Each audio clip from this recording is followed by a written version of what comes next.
എടത്തിരുത്തി പഞ്ചായത്തിലെ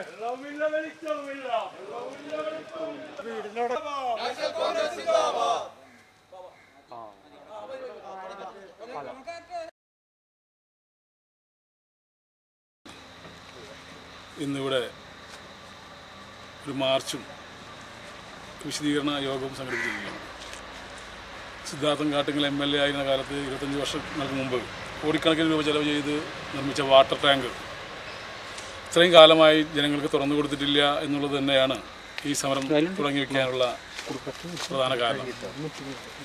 ഇടസ്ഥിതിയിൽ കുറേ കാലങ്ങളായി നിരന്തരമായി ജനങ്ങൾക്കിടയിൽ നിന്നും വരുന്ന പരാതിയാണ് കുടിവെള്ളം കൃത്യമായ രീതിയിൽ എത്തുന്നില്ല എന്നുള്ളത്. പലപ്പോഴും പല കോൺഗ്രസിൻ്റെ ഭാഗത്ത് പല ജനപ്രതിനിധികളും ഇടപെട്ട് സമരങ്ങൾ നടത്താറും ഓഫീസിൽ പോകാറുണ്ടെങ്കിലും ശാശ്വതമായൊരു പരിഹാരം കാണാൻ വാട്ടർ അതോറിറ്റി കഴിഞ്ഞിട്ടില്ല.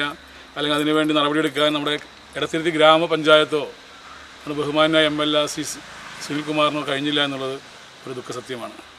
നമുക്കറിയാം, കഴിഞ്ഞ 5 വർഷക്കാലം CN പ്രതാപൻ പ്രതിപക്ഷത്തിരുന്നുകൊണ്ടുള്ള MLA ആയിരുന്ന കാലത്ത് നമ്മുടെ നിയോജകമണ്ഡലത്തിൽ കോടിക്കണക്കിന് രൂപ